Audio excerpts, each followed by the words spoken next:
کنه که چنین وطن عزیز و محبوب داریم.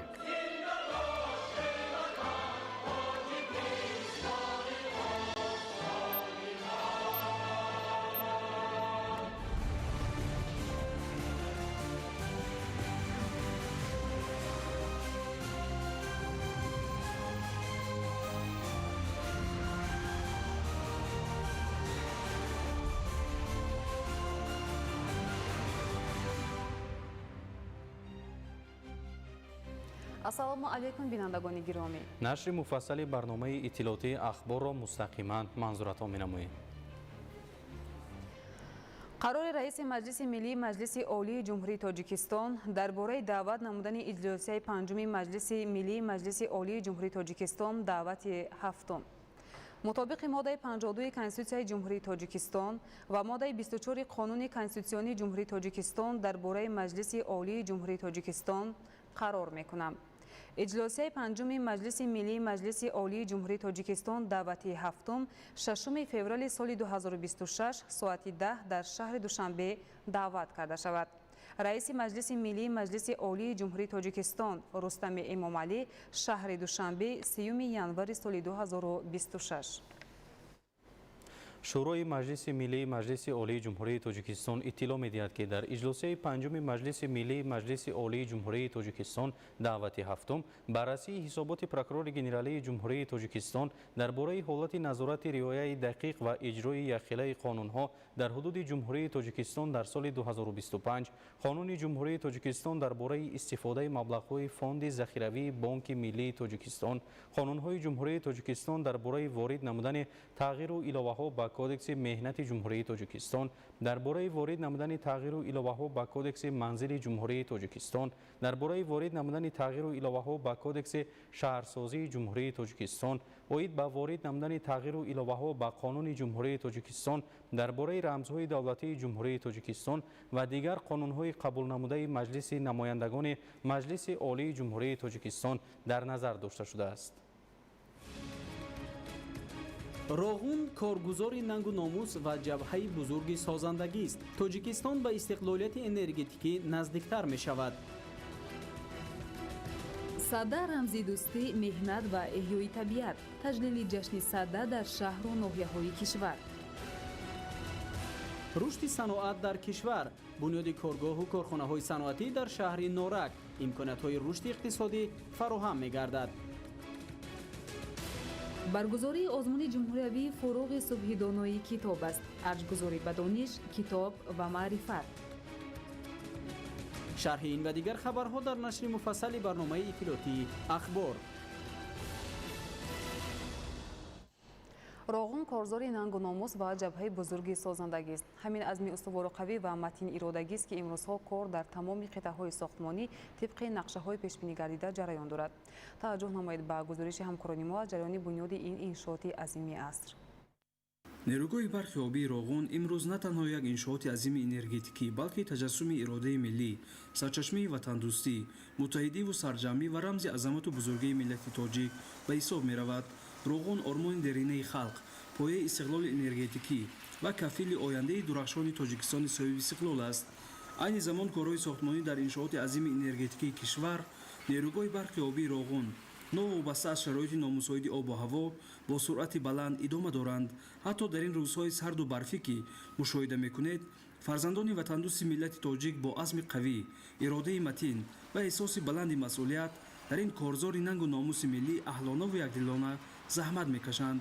дар қитъаи сарбанд корҳои хобондани маводҳо мутобиқ ба талаботи лоиҳавӣ идома доранд. дар призмаҳои такядевории болоӣ ва поёнии сарбанд, инчунин дар ядрои асосии корҳои хобондани маводи шағалзамин, гилхок ва ҷинсҳои кӯҳӣ дар сатҳҳои муайяншуда бо риояи қатъии меъёрҳои техникӣ ба анҷом расонида мешаванд. ҳаҷми умумии маводҳои хобонидашуда мунтазам афзуда, сохтмони сарбанд ба марҳилаи калидии худ ворид мегардад.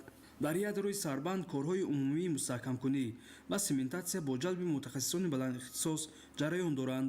сементатсияи паҳлӯҳои чап ва рости ядро, инчунин пардаи оббанд дар сатҳҳои гуногун мутобиқ ба лоиҳа иҷро шуда, устуворӣ ва бехатарии иншоотро таъмин менамоянд. дар кони 15 корҳои истихроҷ ва овардани сангу шағал бо истифода аз техникаҳои бузурги кӯҳӣ бо суръати баланд идома доранд. бо ҷалби экскаваторҳои пуриқтидор, автосамосвалҳои вазнин ва техникаи махсуси боркашонӣ сангу шағал ба минтақаи сохтмони Сарбанд пайваста интиқол дода мешавад.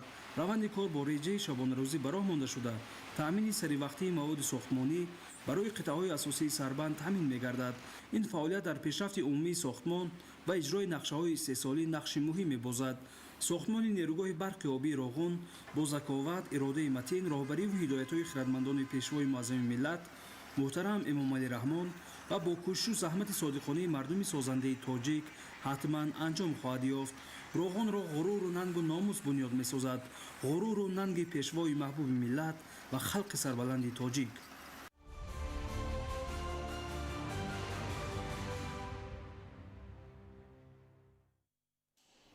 با شرافت پایداری استقلال دولتی و اقدام و تشبس‌های فرهنگ‌دوستانه پرزیدنت جمهوری تاجیکستان پیشوای ملت محترم امامعلی رحمان جشن‌های ملی مردم تاجیک با دریافت احیای دوباره منزلت و ماهیت تجلیل آنها نیز در بین اهالی گسترش یافتند. ساکنان شهر و نویه‌های منطقه کولاب ولایت ختلان چون دیگر منطقه‌های کشور همساله جشن‌های ملی را با رعایت عنصرهای خاص استقبال می‌گیرند. گزارش همکاران ما در این خصوص.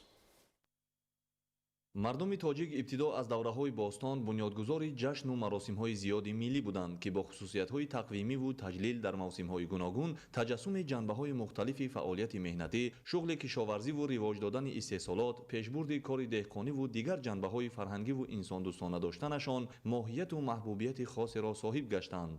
наврӯзу тиргон ва меҳргону сада аз ҷумлаи ҷашнҳои чоргонаи миллӣ мебошанд ки бо шарофати пойдории истиқлоли давлатӣ эҳёи дубора ёфта таҷлили ҳамасолаи он шаҳомати хосеро соҳиб гардидааст. хушбахтона ҷашну маросим ва идҳое ки хоса ба ин миллат, яъне ба миллати тоҷик мутааллиқ буданд, дар тӯли аср ба фаромӯшхонаи таърих рафта буданд ва маҳз дар замони соҳиби истиқлолӣ бо ибтикорот ва ташаббуси ҳукумати ҷумҳурии Тоҷикистон ва шахсан президенти мамлакат муҳтарам Эмомалӣ Раҳмон ин ҷашнвораҳо, ин саҳнаҳои муҳими таърихӣ воқеан эҳё гардиданд. тоҷикон аз қадим 4 ҷашни бисёр тақвимии дурусту саҳеҳ доштанд. яъне ҷашни наврӯз, ҷашни тиргон, ҷашни меҳргон ва ҷашни сада. сада дар қатори дигар ҷашнҳои миллӣ аз даврони қадим то рӯзгори мо бо як силсила одобу суннатҳо, расму оинҳо ва донишу таҷрибаҳои кишоварзӣ омада расидааст. ҷашни сада дар минтақаҳои кишвар бо рамзу шеваи гуногун риоя ва тарғиби расму анъанаҳои деринаи мардумӣ таҷлил карда мешавад. аҳолии ҳудуди водии Кӯлоб ҷашнҳои миллӣ аз ҷумла садаро бо иҷрои корҳои ободониву созандагӣ, оростани чорабинҳои идона дар сатҳи оммавӣ, бо пешниҳоди намоиши бахшҳои ҷолибу муаррифии дастовардҳо ва бо назардошти риояи суннатҳои бостонии халқи тоҷик таҷлил мекунанд. ҷашнвораҳои миллии мо, ҷашнвораҳои муқаддаси мо ки дар тӯли таърихи беш аз 7000 сола ва ҳатто зиёд аз он пайдо шудаанд, ба ягон дин рабт надоранд, ба ягон мазҳаб рабт надоранд, балки хосатан ҷашнвораҳои тақвимии аҷдодии мо ҳастанд. ниёгони ориёитабори мо барои ҳар як фасли сол иду маросим ва одатҳои махсус доштанд ки ҳама бо табиат, заминдорӣ ва касбу кори гузаштагон пайванди мустаҳкам дошта аз ҷониби хурду бузург таҷлил мегардиданд. ҷашни сада яке аз ҳамин оинҳои басо деринаи мардуми тоҷик мебошад. таҷлили он дар замони имрӯз бо риояи тамоми унсурҳои миллӣ ва рамзи дӯстиву ҳаммаромии мардум бо пайки шодиву мужда аз баҳору фарорасии ҷашни наврӯз бо татбиқи ҳадафҳои ободонӣ амалӣ карда мешавад. ин ҷашнҳо рабт доранд боз ба мавсимҳои сол. 40 рӯз баъди ялдо сада таҷлил мешавад ва гузаштагони мо як нав маросимҳо, як нав анъанаҳо доштанд ки таҷлил мекарданд, хонаҳошона, кӯчаҳошона тоза мекарданд, хоб сари либосҳои тоза мепӯшиданд, як нав ба идгоҳ мерафтанд.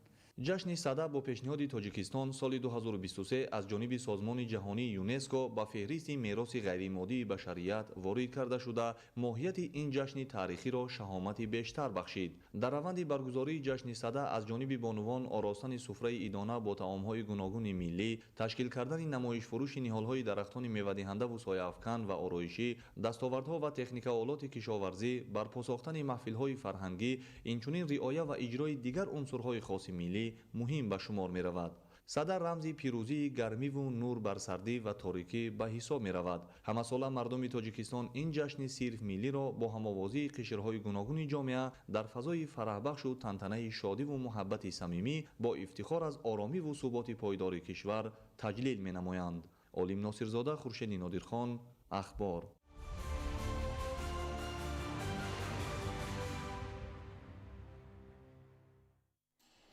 ҷашни сада таҷассумгари ғояҳои неки башардӯстона буда мардумро ба дӯстиву бародарӣ ва заҳмату меҳнати софдилона даъват менамояд. Ин ҷашни бостониро сокинони шаҳру ноҳияҳои кишвар бо риояи тамоми суннату анъанаҳои хос таҷлил намуданд. ҳамзамон дар ин рӯз хоҷагидорон дастовар, ниҳоли дарахтон ва тухмии зироатҳои кишоварзиро муаррифӣ намуданд. чорабинии ҷашни сада дар вилояти Суғд бо иштироки беш аз 10 000 нафар сокинон бо шукӯҳу шаҳомати хоса баргузор шуд. бо таваҷҷӯҳ ба он ки сада рӯзи арзгузорӣ ва иззату эҳтиром nihoдан ба нуру гармӣ, рӯ овардан ба равшанӣ, рамзи меҳру муҳаббат ва дӯстиву рафоқат аст, дар қасри маданияти арбоб ин ҷашни бостонӣ бо риояи тамоми суннату анъанаҳои хос доир шуда, дар макони баргузории чорабинӣ намояндагони 18 шаҳру ноҳияи вилояти Суғд дар растаҳо бо ташкили хаймаҳои алоҳида, дастовардҳо, ҳунару маҳорати дӯзандагӣ, пазандагӣ, садҳо нави ҳунарро ба намоиш гузоштанд. Сада ки 50 рӯзу 50 шаб то Наврӯз фаро мерасад, кишоварзонро аз оғози омодагӣ ба кишту кор, яъне тайёрӣ ба баҳор хабар медиҳад.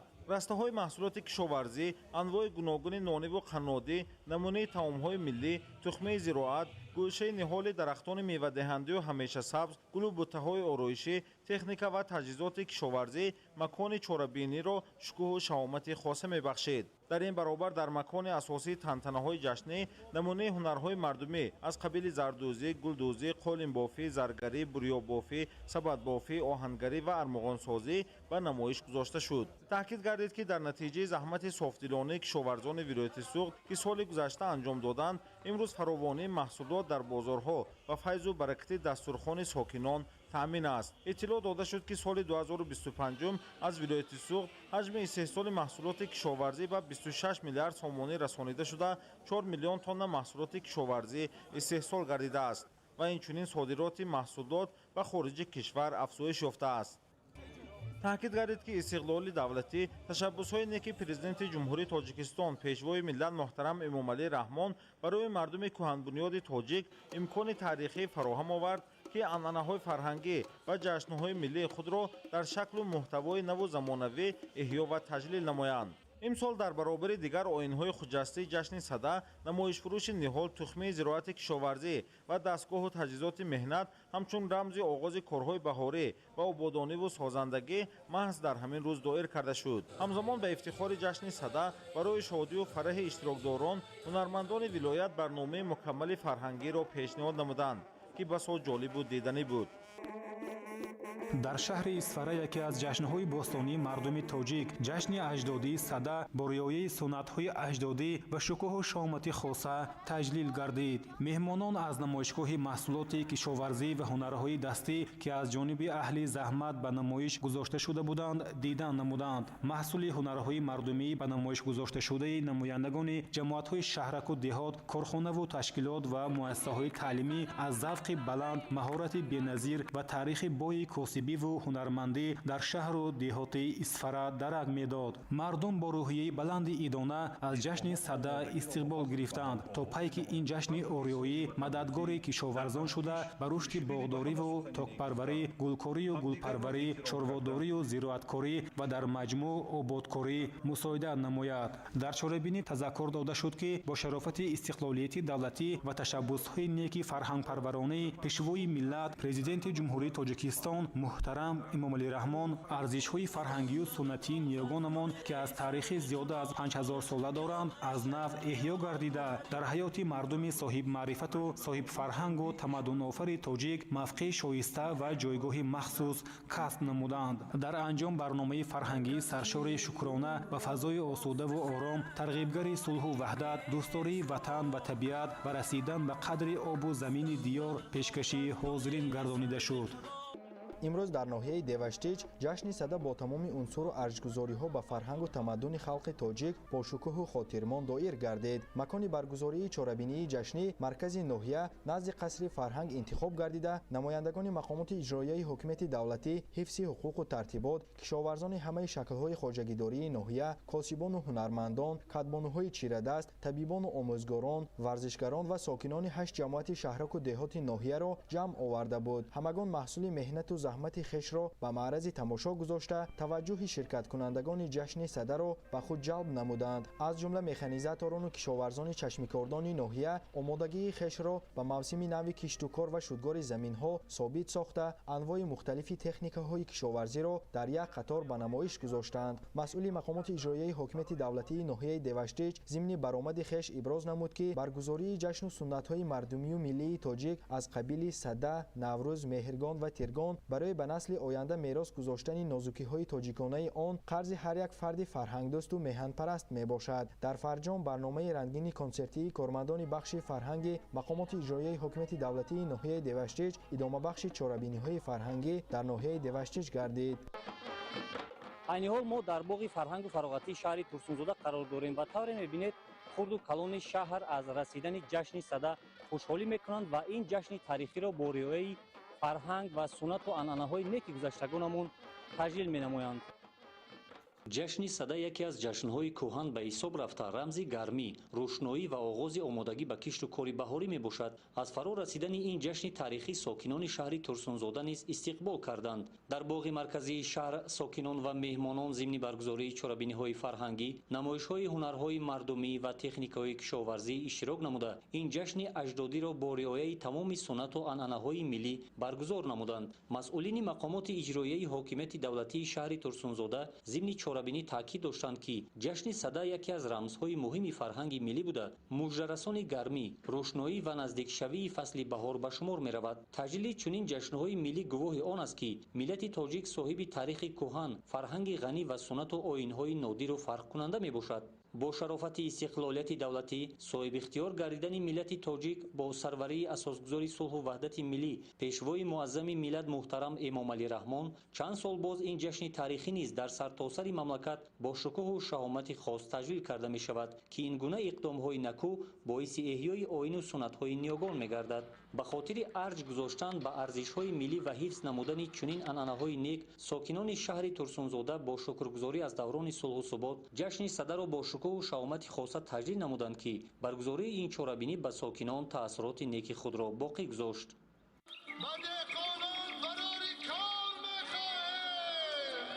جشن سده از جمله عیدهای احیا شده ملی به حساب می رود که همچون رمز پیروزی روشنی بر تاریکی اولین مژده بهار و آمادگی دهقان به کشت و کار در میان خلق محبوبیت خاص دارد. این جشن مقدس و تاریخی را ساکنان ناحیه شهرینو با احساس گرمی وطنداری و با شکرگزاری از دوران صاحب استقلالی کشور تجلیل نمودند. ضمن برگزاری جشن سده نمایش تکنیک‌های کشاورزی، نهالان آرایشی و سایه‌افکن، تخمی‌های خوشصفت زراعت و پالایزی‌ها و هنرهای مردمی به معرض گذاشته شد که از این نمایشگاه مسئولین مقامات اجرایی حکومت دولتی ناحیه شهرینو دیدن نمودند. اهمیت تجلیل عید سده را پیشوای ملت پرزیدنت جمهوری تاجیکستان محترم امامعلی رحمان بلند ارزیابی نموده ابراز داشتند که احیا و تجلیل جشن سده همچون رمز استقبال فصل نور و گرمی، نیکی و سخاوتمندی، سرجمی و وحدت کل شهروندان در گسترش کارهای آبادانی و سازندگی و خرمی و پیشرفت تاجیکستان عزیزمان نقش موثر گذاشته در آغاز سال چون پیام‌آور نوروز عالم‌افروز به زندگی مردم شریف تاجیکستان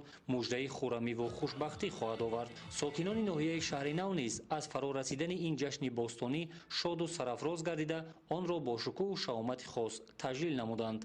аз файзу баракати истиқлоли давлатӣ ва иқдомҳои президенти ҷумҳурии тоҷикистон пешвои миллат муҳтарам Эмомалӣ Раҳмон оинҳои деринаи мардуми тоҷик умри дубора гирифтанд. дар ин радиф ҷашни сада аз нав эҳё гардида ҳамасола ин ҷашни барзгарон бо шукӯҳу шаҳомати хос таҷлил мегардад. ин аст ки мардуми ноҳияи Рашт ҷашни садаро дар сатҳи баланди ташкилӣ ва омодагиҳо ба мавсими кишту кори баҳорӣ истиқбол намуданд. дар растаи намоиши маҳсулотҳои кишоварзӣ ва ҳунармандӣ аҳли заҳмати ҷамоатҳои шаҳраку деҳот маҳсули дастранҷи худро ба марази тамошо гузошта буданд ки ҳамаи ин дастовардҳо заҳмати деҳқонону ҳунармандонро дар худ таҷассум мекард. дар ин чорабинӣ қайд гардид ки иди сада ҷанбаси фаъолияти яксолаи кишоварзон ва омодагӣ ба кишту кори баҳорӣ мебошад. нақши соҳаи кишоварзӣ дар болоравии истеҳсоли маҳсулот ва ҳифзи амнияти озуқаворӣ хеле муҳим ба шумор рафта ҳамасола аҳли заҳмати хоҷагиҳои ноҳияи Рашт аз заминҳои дар ихтиёрашон буда ҳосили фаровони маҳсулоти картошка, ғалла ва дигар намуди зироатҳоро истеҳсол мекунанд. ҷашни сада ифодагари ҷовидонаи хуршед, рамзи бедоршавии табиат, оғози кишту кор ва мафҳуми аз сардӣ ба гармӣ расиданро дорост. дар ин ҷашн барномаи фарҳангӣ, намоиши ҳунарҳои мардумӣ баргузор шуда мардум дар рӯҳияи баланди арҷгузорӣ ба мероси маънавии халқ ҷашни ниёгонро таҷлил намуданд. гуфта шуд ки ҷашни сада чун фолинек аз омадани фасли гармо ва тайёрии кишоварзон ба мавсими кишту кори баҳорӣ дарак медиҳад. ин аст ки фаро растани ҷашни сада барои мардум ҳамчун таҷассумгари суннатҳои неки инсонӣ буда ин ҷашни муборак файзу баракати хони пурнозу неъмати кишоварзонро инъикос менамояд. кишоварзони ноҳияи Рашт иброз доштанд ки тамоми имконияти худро ҷиҳати сари вақт ба анҷом расидани шудгор кишту кори баҳорӣ бунёди болхоҳии нав сафарбар намуда дурнамои кишти зироатҳои кишоварзиро дар муҳлати муайяншуда таъмин менамоянд. дар муассисаи давлатии осорхонаи миллии тоҷикистон ба ифтихори ҷашнҳои бостонии халқи тоҷик аз ҷумла сада ҳамоиши илмии назариявии ҷумҳуравӣ дар мавзӯи сада паёми нур аз умқи таърих баргузор гардид. таъкид гардид ки сада аз қадимтарин ҷашнҳои мардумони ориёйтабор ба шумор рафта моҳияти онро пирӯзии рӯшноӣ бар торикӣ, гармо бар сармо ва некӣ бар бадӣ ташкил медиҳад. ҷашни сада дар тоҷикистон расман охири моҳи январ ҳар сол ҷашн гирифта мешавад. он ба охири чилаи калон рост омада муждаи наздикшавии анҷуми фасли зимистон ва сарморо медиҳад. сада 50 шабонарӯзро то фарорасии наврӯз дар бар гирифта аз наздик омадани фасли баҳору оғози корҳои кишоварзӣ хабар медиҳад. ёдовар мешавем ки 6 декабри соли 2023 зимни иҷлосияи 8-уми кумитаи байниҳукуматии оиди ҳифзи мероси фарҳангии ғайримоддии ЮНЕСКО ҷашни сада ба феҳристи мероси ғайримоддии башарият ворид гардид. президенти ҷумҳурии тоҷикистон пешвои миллат муҳтарам Эмомалӣ Раҳмон низ барои пост ва гиромӣ доштани расму оин, урфу одат ва анъанаҳои ниёгони мо диққати махсус дода пайваста таъкид менамояд ки дар баробари ифтихор кардан аз мероси оламшумури аҷдодии худ онро соҳибӣ кунем, омӯзем, идома диҳем ва барои наслҳои оянда ҳамчун ганҷинаи бебаҳои ҳувиятсоз ба мерос гузорем. дар охир миёни иштирокчиён муҳокима ва табодули афкор сурат гирифт.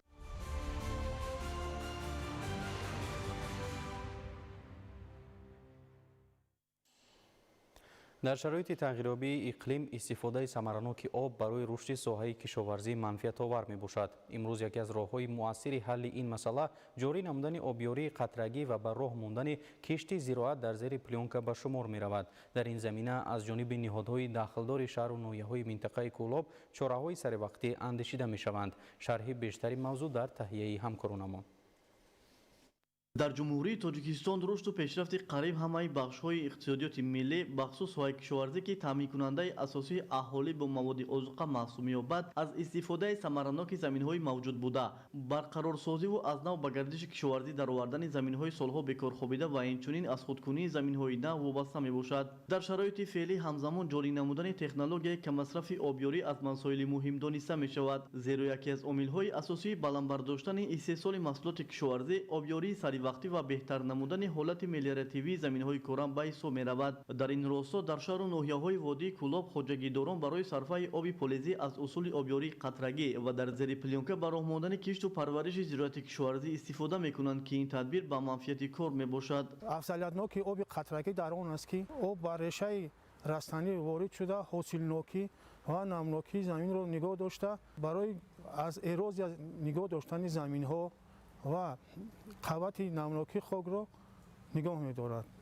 усули зери плёнка бошад бо найчаи оби зери плёнка об дода шуда намнокии растаниро дароз нигоҳ дошта барои ҳосили баланд гирифтан мусоидат менамояд. дар шароити тағйирёбии иқлим талабот ба оби полезӣ зиёд мегардад. бо мақсади зиёд кардани ҳаҷми истеҳсоли маҳсулоти кишоварзӣ ва мутобиқ гардидан ба тағйирёбии иқлим таи солҳои охир дар мамлакат хоса шаҳру ноҳияҳои водии кӯлоб кишти зироати гуногуни кишоварзӣ бо усули зери плёнка ба роҳ монда шуда заминҳо бо усули қатрагӣ обёрӣ карда мешаванд. олимони мутахассисони соҳа дар робита ба вазъи ба амаломадаи табиӣ истифодаи чунин усулҳоро муҳиму саривақтӣ арзёбӣ менамоянд. афзалияти ин система барои масрафи об ва барқ пешгирӣ аз тағйирёбии иқлим мусоидат менамояд. тибқи барнома дар ноҳияи муъминобод аз ҳисоби бонки рушди осиё дар нақша гирифта шудааст ки 249 гектар заминҳо бо усули қатрагӣ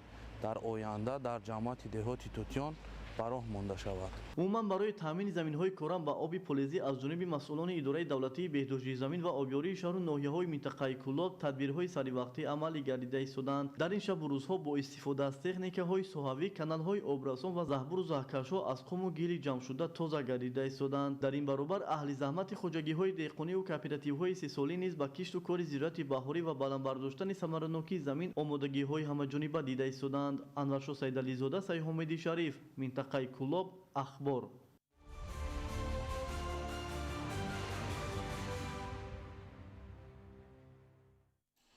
майдони боғу токзор дар шаҳри ҳисор дар ҳамаи шаклҳои хоҷагидорӣ 10 000 гектарро ташкил медиҳад ки аз ин наздики 9 000 гектараш боғҳои ҳосилдиҳанда мебошанд.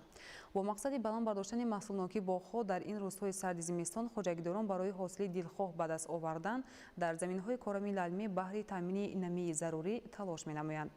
шарҳи бештар дар гузориши Гулчеҳраи Саттор.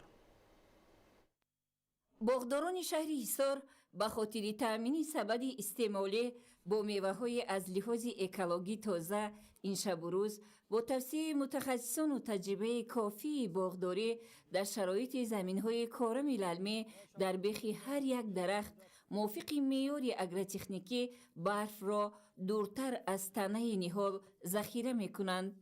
мо ҳарсола бо тавсияи олимон ҳамин чорабиниро мегузаронем ки зеро намӣ мешинад ва ҳосилнокӣ баланд мо ба даст меорем. аз ҳар як дарахти гелос 30 то 40 центнер аз ҳар як гектараш ҳосилнокӣ нағз ба даст меоварем. дар шароити тағйирёбии иқлиму камбориш омадани сол боғдорони асил дарахтонро аз бедоршавии бармаҳал нигоҳ медоранд ва ин омил ба баланд шудани маҳсулнокии боғҳо мусоидат мекунад. бо мақсади баланд бардоштани ҳосилнокии боғҳо дар шароити боғҳои лалмӣ хоҷагидоронро мебояд ки дар фасли зимистон дар бехи ҳар як дарахти ҳосилдиҳанда миқдори муайяни барфро захира намоянд то ин ки намӣ то дергоҳ нигоҳ дошта шаваду дарахтони мевадиҳанда бармаҳал бедор нашаванд. агар дар қисме аз замини боғҳои ҳосилдиҳандаи себу гелосу олу хоҷагидорон намиро захира намоянд, дар қисмати дигари майдони боғу токзор барои баланд бардоштани нишондодҳои истеҳсолию фаровонии мева обмонии захиравиро ба роҳ мондаанд. 70% боғҳое ки дар шаҳри ҳисор аст дар заминҳои лалмӣ бунёд шудааст. яке аз мушкилоти асосии тағйирёбии иқлим камбориш омадани сол мебошад. вобаста ба ин дар асоси тавсияи мутахассисони соҳа кишоварзони шаҳри ҳисор тасмим гирифтанд ки бо истифода аз бод ҳавои мусоид аз боришоти рӯзҳои охир ки барфҳои хеле хуб борид, яъне захира намудани барф дар гирди атрофи дарахтон мебошад. бо усули бунёд намудани зинабоғ яъне токзор дар заминҳои талу теппаҳо дараи алмосӣ бевосита дар доираи ташаббусҳо дастгириҳои пешвои муаззами миллат ба ин низоми кишоварзӣ дорои аҳамияти ҷаҳондошта шомил шуд. ин омил боис мегардад ки фаровонии мева таъмин, талаботи аҳолӣ қонеъ, воридоти маҳсулот коҳиш ёбаду аз ҳисоби содироти меваҳои шаҳдбори ин водии зарнисор ки дар хориҷи мамлакат низ маҳсулоташ харидору талабгори зиёд дорад, ба буҷаи давлат даромади бештар ворид гардад.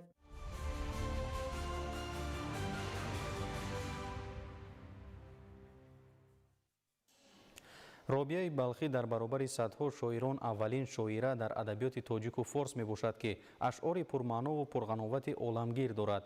дар кумитаи кор бо занон ва оилаи назди ҳукумати ҷумҳурии тоҷикистон бахшида ба 1050-солагии робияи балхӣ чорабинии маърифатӣ фарҳангӣ доир гардид. бо ибтикори кумитаи кор бо занон ва оилаи назди ҳукумати ҷумҳурии тоҷикистон бахшида ба 1050-солагии робияи балхӣ ки яке аз чеҳраҳои мондагор ва таъсиргузори таъриху адабиёти тоҷику форс ба шумор меравад, чорабинии маърифатӣ фарҳангӣ доир гардид. боиси ифтихори миллати тамаддунофар ва фарҳангпарвари тоҷик аст ки моҳи ноябри соли 2025 дар иҷлосаи 43-уми конфронси генералии ЮНЕСКО бузургдошти 1050-солагии робияи балхӣ ба феҳристи бузургдоштҳои ЮНЕСКО барои солҳои 2026-2027 ворид гардид. робияи балхӣ дар асри 10 милодӣ дар давраи шукуфоии давлати Сомониён зиндагӣ ва умр ба сар бурдааст ва ҳамчунин нахустин зани шоири форсизабон дар таърихи адабиёт шинохта шудааст. мероси адабии робияи балхӣ гарчанде ба теъдоди кам бо забони мо омада расида бошад ҳам бо мазмуни амиқи инсонӣ, ҷаҳонбинии ишқмеҳвар ва зебоишиносии нозук фарқ мекунад. президенти ҷумҳурии тоҷикистон муҳтарам Эмомалӣ Раҳмон дар паёми навбатии худ ба маҷлиси олии ҷумҳурии тоҷикистон таъкид намуданд қабули қаъднома аз ҷониби ЮНЕСКО дар мавриди бузургдошти 1050-солагии робияи балхӣ дар солҳои 2026-2027 далели равшании ҷойгоҳи хоси мероси маънавию фарҳангии тоҷикон дар тамаддуни башарӣ мебошад. дар партави ташаббусҳои ҳукумати ҷумҳурии тоҷикистон кумитаи кор бо занон ва оилаи назди ҳукумати ҷумҳурии тоҷикистон чорабинии адабии фарҳангиро бахшида ба бузургдошти 1050-солагии робияи балхӣ бо тарғиби либоси хоси миллии тоҷикӣ ба хотири баланд бардоштани фарҳанги миллӣ, эҳёи ҳунарҳои мардумӣ ва ҳифзи арзишҳои маънавӣ баргузор намуд.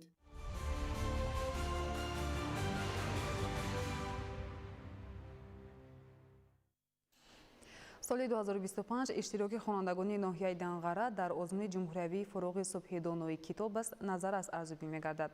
тибқи иттилоъ дар даври вилоятии озмун 88 довталаб ширкат варзида 17 нафар ба даври ҷумҳуриявӣ роҳ ёфтанд.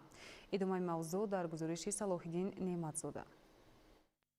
яке аз дастовардҳои муҳими фарҳангии даврони истиқлол ташкили озмунҳои илмию маърифатӣ ба шумор меравад.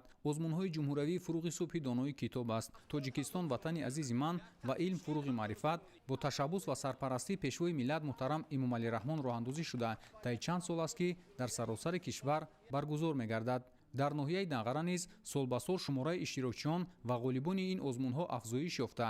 ин раванд нишонаи баланд гардидани завқи китобхонӣ, ҳавасмандии хонандагон ва беҳтар шудани шароити таълиму тарбия дар муассисаҳои таълимӣ мебошад. Эмомалӣ Сафарзода, хонандаи синфи чорум лицеи тамоили техникӣ ба номи Афлутуни ноҳияи Данғара соли 2025 дар номинатсияи адабиёти кӯдакону наврасон ва усури шифоӣ иштирок намуда сазовори ҷои якум гардид. ман аз рӯи номинатсияи адабиёти кӯдакону наврасон ва усури шифоӣ иштирок кардам ва дар даври ҷумҳуриявӣ сазовори ҷои аввал гардидам.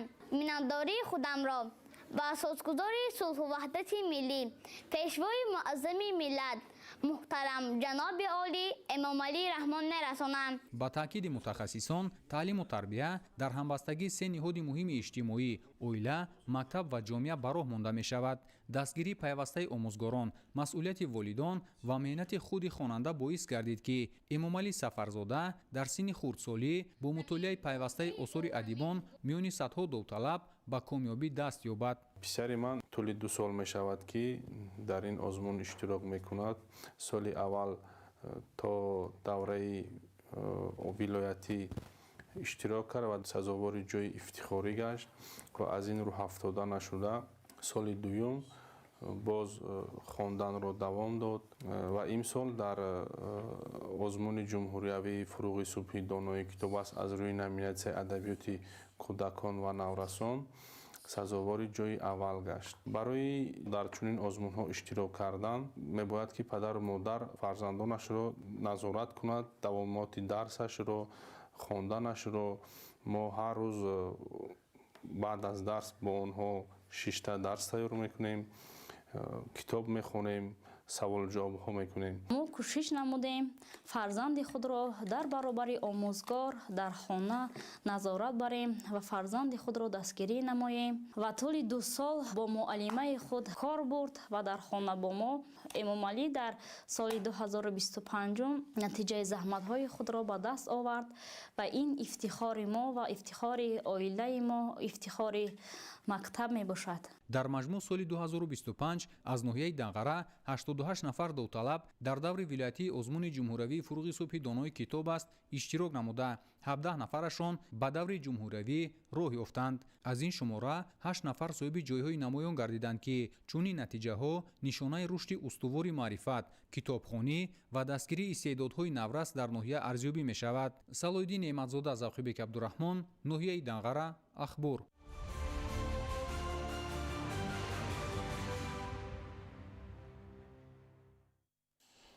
صنعت کنونی با سرعت زمینه رشد استواری اقتصاد. در دایره تطبیق هدف 4 استراتژی صنعت کنونی با سرعت کشور، ساحه صنعت در جمهوری تاجیکستان به یکی از بخش‌های کلیدی اقتصاد ملی تبدیل یافته است. مخصوصاً اعلان گردیدن سالهای 2022-2026 همچون سالهای رشد صنعت با وسعت یافتن اقتدارهای استحصالی، تأسیس کارخانه‌های نو و افزایش جایهای کاری تکانی جدی بخشید. وابسته به رشد صنعت در شهر نورک همکاران ما گزارش می‌دهند. طبق نتیجه‌گیری در سال 2025 در شهر نورک حجم استحصال محصولات صنعتی به 2 میلیارد و 427 میلیون سومانی برابر گردیده. این نشان دهنده نسبت به سال گذشته 423.3 میلیون سومانی افزایش یافته است. سرعت رشد استحصالات به 121.1% رسیده از تمایل استواری پیشرفت ساحه صنعت در شهر درک می‌دهد. با مقصد زیاد نمودن حجم استحصالات و فراهم آوردن جایهای نوی کاری برای ساکنان در شهر نورک یک قطار کارخانه‌های نوی استحصالی به فعالیت آغاز نمودند.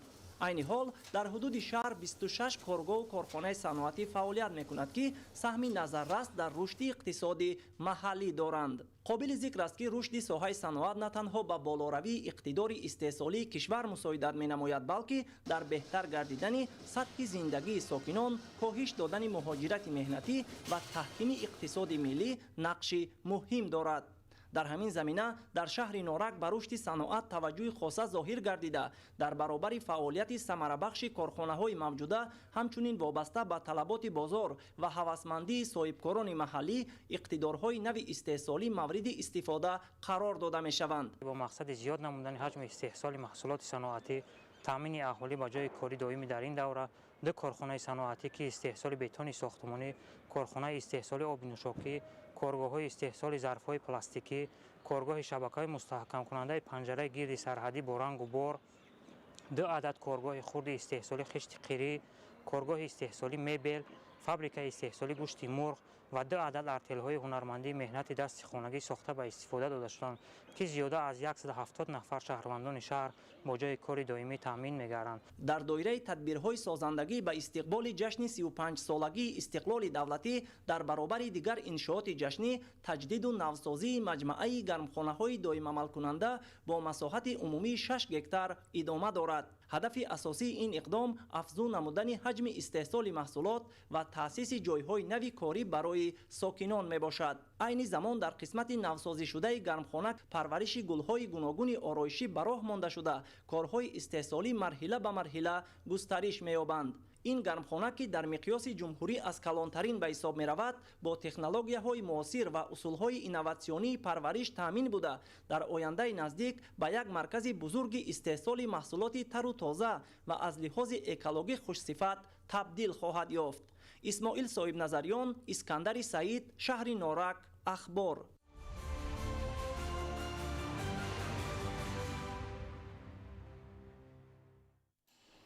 باری کج به منزل نمی رسد.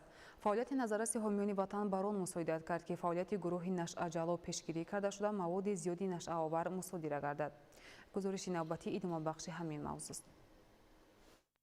29 январи соли 2026 тахминан соати 19:30 дар ҳудуди минтақаи назди сарҳадии дидбонгоҳи сарҳадии баҳораки қисми ҳарбии 0341 раёсати қошунаҳои сарҳадии кумитаи давлатии амнияти миллии ҷумҳурии Тоҷикистон воқеъ дар ноҳияи Шамсиддин Шоҳин 5 нафар қочоқбари афғон сарҳади давлатиро ғайриқонунӣ убур намуда аз ҳудуди Афғонистон ба хоки Тоҷикистон ворид шуданд. Дар натиҷаи андешидани чорабиниҳои дахлдор масири ҳаракати ҷинояткорон дар минтақаи мазкур муайян карда шуд. Қочоқбарон ба амри сарҳадбонон итоат накарда бо истифода аз силоҳу муҳимоти ҷангӣ муқоимати мусаллаҳона нишон дода кӯшиш карданд ки ба самти Афғонистон фирор намоянд. 3 нафар қочоқбари афғон дар ҷои ҳодиса безарар карда шуданд. Ба 2 нафар қочоқбар муяссар гардид ки бо истифода аз торикии шаб ба самти Афғонистон фирор намоянд. зимни аз назаргузаронии ҷои ҳодиса 3 ҷасади қочоқбар, 3 адад автомати калашников бо 4 тирдон, 150 дона тири қутрашон гуногун, миқдори зиёди тирҳои парондашуда, 4 борхалта бо 73 баста воситаи нашъадори навъҳои ҳашиш ва афюн, инчунин 1 қайиқ дарёфт ва мусодира карда шуд. айни замон вазъият дар хати сарҳади давлатӣ таҳти назорат ва ҳодисаи мазкур мавриди таҳқиқ қарор дорад.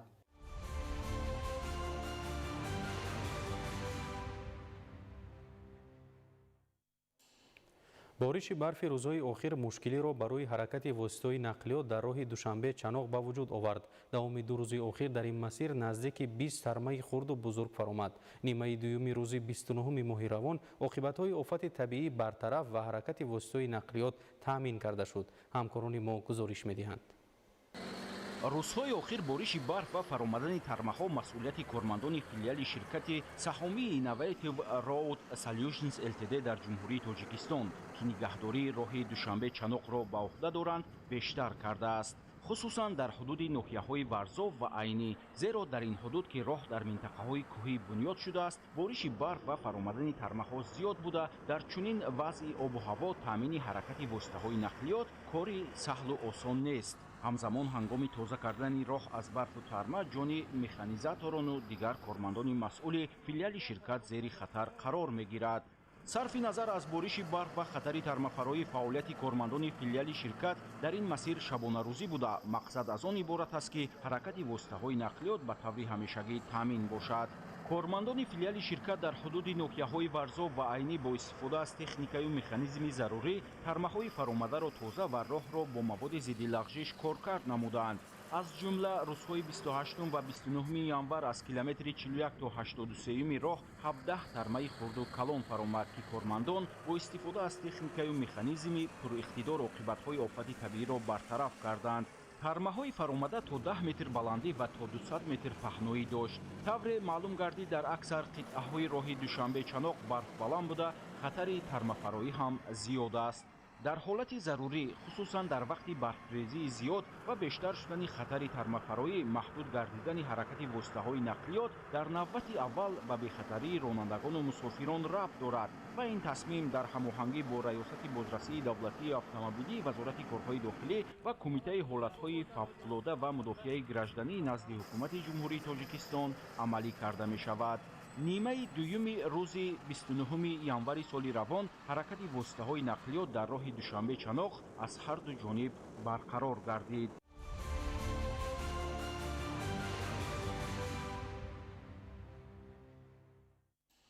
паёми президенти ҷумҳурии Тоҷикистон муҳтарам Эмомалӣ Раҳмон ба Маҷлиси олии ҷумҳурии Тоҷикистон дар бораи самтҳои асосии сиёсати дохилию хориҷии ҷумҳурӣ ҳуҷҷати муҳим ва роҳнамоест ки ба рушди минбаъдаи тамоми соҳаҳо мусоидат менамояд.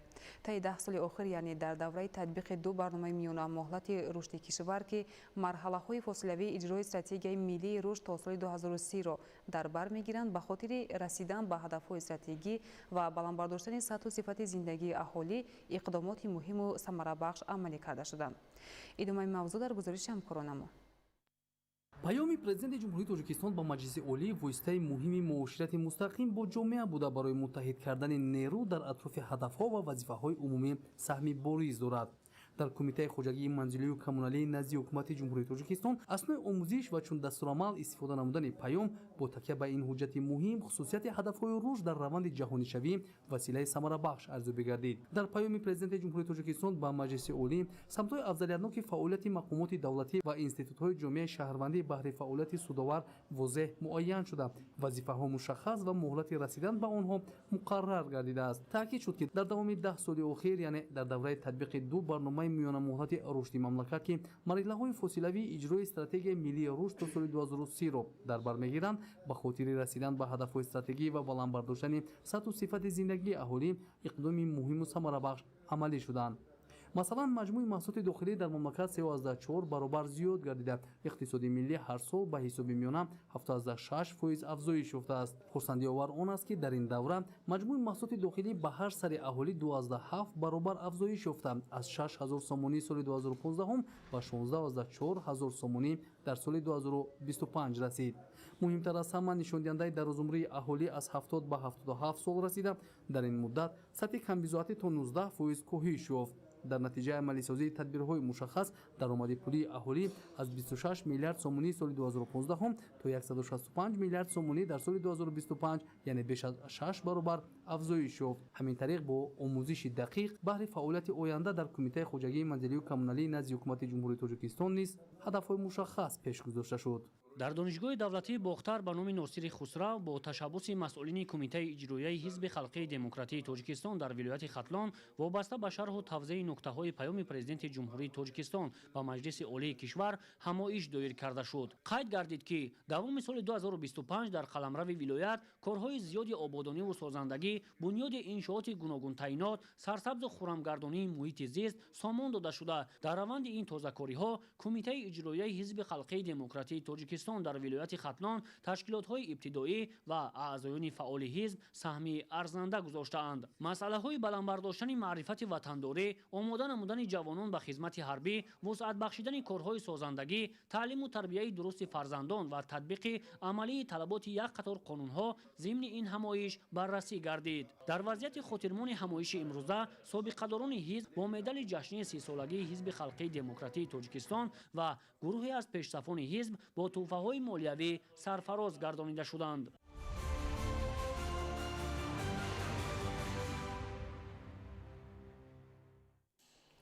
лоиҳаи қонуни ҷумҳурии тоҷикистон дар бораи дастгирии содирот таҳия карда шуд. дар ин хусус имрӯз зимни нишасти матбуотӣ масъулини агентии содироти назди ҳукумати ҷумҳурии тоҷикистон иттилоъ доданд. қабули қонун дар оянда барои пешбурди содирот, ҳавасмандгардонии ҳамаҷонибаи содироти маҳсулоти ниҳоӣ ва иштирок дар занҷираҳои арзиши иловашуда дар минтақа, баландбардоштани ҷолибияти сармоягузорӣ ба соҳаҳои ба содирот нигаронида шуда, дарёфти бозорҳои нав, дарёфти роҳҳои такмили инфрасохтори нақлиётӣ ва логистикӣ мусоидат менамояд. инчунин бо қарори ҳукумати ҷумҳурии тоҷикистон моҳи ноябри соли 2025 барномаи давлатии рушди содироти ҷумҳурии тоҷикистон барои солҳои 2026-2030 тасдиқ гардид ки ин тадбир ба тақвияти иқтидорҳои истеҳсолӣ ва содиротӣ мусоидат хоҳад намуд. дар нишаст инчунин иттилоъ дода шуд ки аз ҷониби агентии содирот портали ягонаи содиротии тоҷикистон ҳамчун савдои электронӣ таъсис дода шуда, дар он махзани маълумоти маҳсулоти содиротии ватанӣ, феҳристи содироткунандагон, воситаи ҷойгиркунии фармоишҳо ва пешниҳодҳо оид ба таҳвили маҳсулот ҷойгир карда шудааст ва тавассути портал ба қайдгирии шартномаҳои содиротӣ ва назорати иҷрои онҳо таъмин карда мешавад. низоми ғайринақдӣ кори рӯзмарраро осон мегардонад. асри 21 давраи рушди бо суръати технологияи муосир унвон мегардад. раванди рушд, бахшидани иқтисоди рақамӣ ва дар ин замина татбиқи низоми ғайринақдӣ дар соҳаи тандурустӣ аз муҳимтарин омилҳои таъмини фаъолияти шоиста ва зиндагӣ бо саодати мардум мебошад. дар шаҳри Кӯлоб низ дар ин самт роҳандозии иқдомҳои судманд самараи дилхоҳ ба бор оварда истодааст. тафсилоти бештар дар гузориши ҳамкоронама. соҳаи тандурустӣ яке аз самтҳои муҳими сиёсати иҷтимоии ҳукумати ҷумҳурии тоҷикистон ба шумор рафта, даврони соҳиби истиқлолии кишвар ин соҳа рушд намуд ва ба пешравиҳои назаррас ноил гашта истодааст. ҷиҳати пешрафти он дар баробари дигар шаҳру ноҳияҳои мамлакат ба шаҳру ноҳияҳои минтақаи Кӯлоб ҳам таваҷҷӯҳи хоса зоҳир карда мешавад. дар ин замина рақамикунонии соҳаи тандурустии кишвар яке аз вазифаҳои муҳими стратегист ки раҳбарияти мамлакат ба он аҳамияти ҷиддӣ медиҳанд. зеро рақамикунонӣ соҳаи тандурустӣ дар тоҷикистон самти афзалиятноки сиёсати давлатӣ буда, ҳадафи он ворид намудани технологияҳои муосир барои баланд бардоштани сифат ва дастрасиҳои тиббӣ мебошад. Электроникунонии маълумоти беморон ва идоракунии муассисаҳоро дар бар мегирад. яке аз ҷанбаҳои асосии он идоракунии самаранок ва ҳуҷҷатгузории электронӣ мебошад ки айни ҳол дар муассисаҳои тандурустии шаҳри Кӯлоб аз ҷумла 3 маркази саломатӣ ва маркази тибби оилавӣ ки ба 53 000 аҳолии шаҳр хизмат мерасонанд амалӣ гашта истодааст. дар муассисаи давлатии беморхонаи вилоятии клиникӣ ба номи Абдумаҷид Ҳақназаров ва маркази минтақавии перинаталии шаҳри Кӯлоб ҳам бо низоми рақамикунонӣ фаъолият доранд.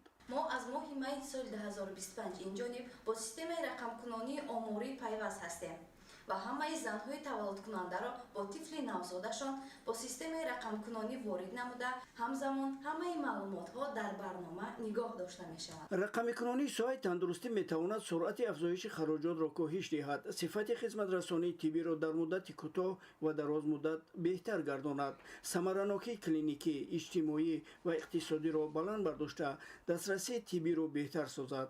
ҳамзамон имкон медиҳад ки табибон ба усули нави хизматрасонии тиббӣ гузаранд. кам кардани хатогиҳои инсонӣ ва суръат бахшидан ба раванди ташхисо табобат мебошад. дар маҷмӯъ рақамикунонии ин соҳа талаботи замони муосир буда барои беҳтар намудани сатҳи саломатии аҳолӣ ва мустаҳкам кардани низоми тандурустӣ дар Тоҷикистон мусоидат мекунад. Раҳматалӣ Назри, Эраҷи Қурбоналӣ, шаҳри Кӯлоб, ахбор.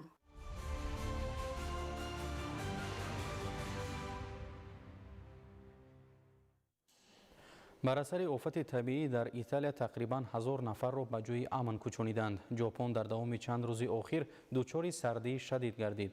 шарҳи ин ва дигар хабарҳо аз хориҷи кишвар дар гузориши навбатӣ. агентии обу ҳавошиносии ҷопон аз бориши барфи шадид дар ҷопон иттилоъ доданд. дар баъзе минтақаҳо то 70 сантиметр барф боридааст. ҳавои сарди зимистон ба қатъ гардидани роҳҳои мошингард оварда расонд. ҳоло дар баъзе минтақаҳои кишвар баландии қабати барф 264 сантиметрро ташкил медиҳад. мақомот аз мушкилоти ҳаракати мошинҳо, тармафароӣ ва қатъ гардидани барқ дар кишвар ҳушдор дода, сокинонро ба эҳтиёткор будан даъват кард. дар натиҷаи тӯфони шадид дар Португалия ки чанд рӯз боз идома дорад, 5 нафар ба ҳалокат расиданд. шумораи зиёди сокинон бар асари афтидани дарахтон ҷароҳатҳои вазнини ҷисмонӣ бардоштанд. тибқи маълумоти мақомоти маҳаллӣ беш аз 850 000 нафар бебарқ монданд.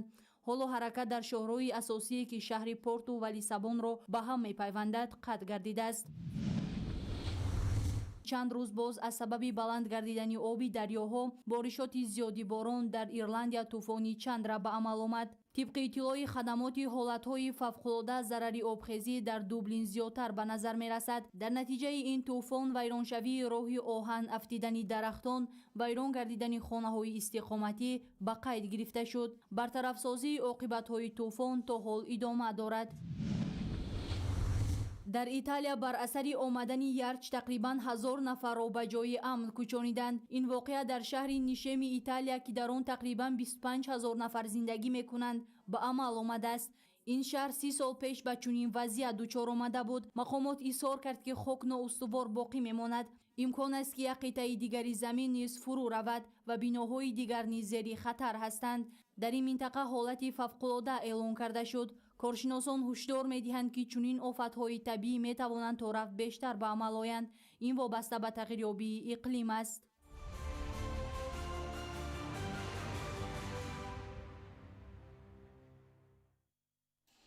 бори нахуст дар шаҳри Душанбе мусобиқаи бошукӯҳ оид ба тенниси рӯи мез ҷоми Федератсияи тенниси рӯи мези Тоҷикистон баргузор гардид. дар ин мусобиқа варзишгарон аз шаҳру ноҳияҳои кишвар иштирок менамоянд. ғолибон 1 феврал дар вазъияти тантанавӣ бо медал, ҷом ва мукофотпулӣ қадрдонӣ карда мешаванд. гузориши Хуршед Сафарзода. абдулло абдуқодирзода яке аз 100 теннисбозе мебошад ки имрӯз дар мусобиқаи ҷумҳуриявӣ барои дарёфти ҷоми Федератсияи тенниси рӯи мези ҷумҳурии Тоҷикистон вориди майдон шуда бо ҳамтоёни худ рақобат намуд. тӯли 7 сол мешавад ки дар ин намуди варзиш машқ фаъолият менамоям.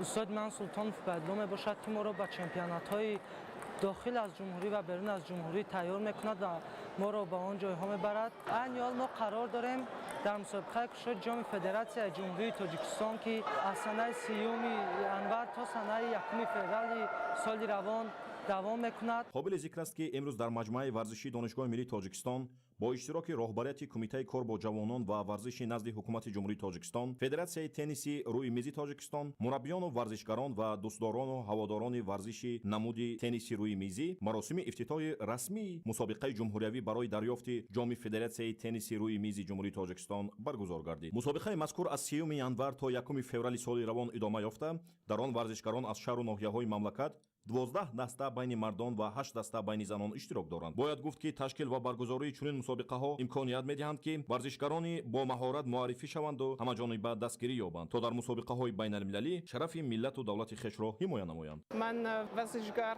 ریکماندی دوشنبه یک. من در دوشنبه زندگی میکنم، لیکن من از فرانسه، از پاریس. من تنیسی روی میز 10 سال مشغول میکنم.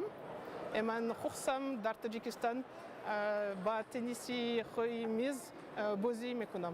همزمان قید گردید که فدراسیای تنیسی روی میز جمهوری تاجیکستان دوامی سال 2026 برگزاری باز 7 مسابقه دیگر را به نقشه گرفته است که امکانیت خوب برای دریافت ورزشکاران کسبی و تشکیل دسته‌های منتخب جهت اشتراک در مسابقه‌های بین‌المللی خواهند بود.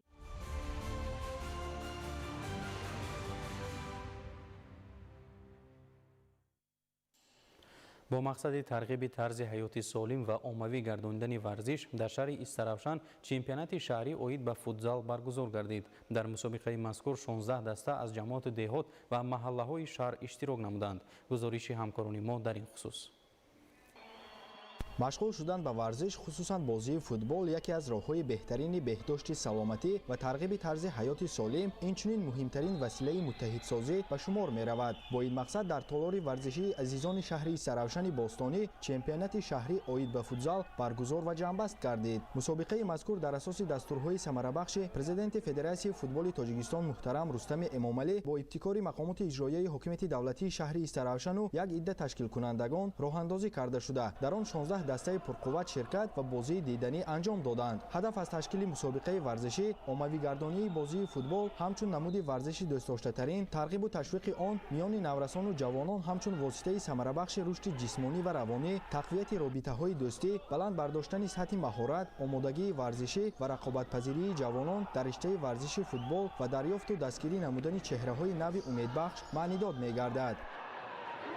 امروز من یک باعث خرسندی است که چمپیونات شهر من فوتبال مایده گزارش سازیم. این همش با دستگیری رهبری دولتمون جناب اولی محترم جناب اولی امامعلی رحمانی باشد که بسیار ورزشکاران دستگیری میکنند. قید کردن ضرور است که در دور فینالی مسابقه مذکور تیم جواهرات و کیروپول با هم رقابت سالم و دیدنباب انجام داده مخلصان اشدی فوتزال را به هم آوردند. پس از رقابت‌های پرشدت و دیدنی دسته جواهرات مهارت بلند ورزشی نشان داده غالب مسابقه اعتراف گردید. در فرجام غالبان چمپیونات شهری متناسباً با جام، مدال و تحفه‌های ارزشمند سرفراز گردانیده شده. اینچنین به بهترین بازیگر، حمایتگر بهترین، دروازه‌بان بهترین و تشکیل کنندگان مسابقه تحفه‌های خاطروی و سپاسنامه مقامات اجرایی حکومت دولتی شهری سرافشان تقدیم کرده شد. فردوس عمرزاده، آرزو معروفزاده، شهری سرافشان، اخبار.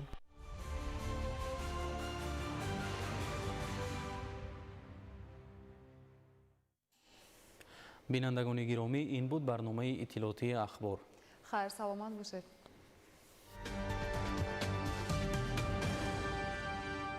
سلام بینندگان گرامی، شما را با وضع هوای مملکت برای پگاه 31 ینوری سال 2026 شناس می‌نماییم. متخصصان اگنتی آب و هواشناسی مملکت اطلاع می‌دهند که در ولایت مختار کوهستان بدخشان هوای تغییرابنده پیشگویی شده. در بعضی ناحیه‌ها بارشات باران و برف به عمل می‌آید. حرارت هوا در غرب ولایت شبانه 15 درجه خنک، روزانه 6 درجه گرم. در شرق ولایت شبانه 18-23 درجه خنک، روزانه 6-11 درجه خنک می‌شود. در ولایت ختلان هوای تغییرابنده پیشگویی شده. در بعضی ناحیه‌های وادی بوده باران می‌بارد. حرارت هوا در وادی شبانه از 1 درجه خنک تا 4 درجه گرم، روزانه 7-12 درجه گرم. در ناحیه‌های دامنکویی شبانه از 1 درجه خنک تا 4 درجه گرم، روزانه 4-9 درجه گرم می‌شود. در ولایت سوخت هوای تغییرابنده در وادی‌ها به بارش پیشگویی شده. در بعضی ناحیه‌های کوهی برف باریده، در ناحیه‌های الوهیده تمن می‌فراید. حرارت هوا در وادی شبانه 6 درجه خنک، روزانه 3-8 درجه گرم. در ناحیه‌های کوهی شبانه 3-8 درجه خنک، روزانه 3 درجه خنک تا 2 درجه گرم می‌شود. در ناحیه‌های تابع جمهوری هوای تغییرابنده پیشگویی شده در وادی‌ها باران می‌بارد. در بعضی ناحیه‌های کوهی بارشات باران و برف به عمل آمده. در ناحیه‌های علاهیده تمن می‌فراید. حرارت هوا در وادی شبانه از 1 درجه خنک تا 4 درجه گرم، روزانه 4-9 درجه گرم. در ناحیه‌های کوهی شبانه 1-6 درجه خنک، در بعضی ناحیه‌ها تا 10-12 درجه خنک، روزانه 5 درجه خنک. در بعضی ناحیه‌ها تا 3-5 درجه گرم می‌شود. در شهر دوشنبه هوای تغییرابنده پیشگویی شده باران می‌بارد. حرارت هوا شبانه 1-3 درجه گرم، روزانه 6-8 درجه گرم می‌شود. بینندگان گرامی، در همه گونه وضع هوا به شما تعبیر خوش و بالیده را تمنا داریم. خیر، سلامت باشید.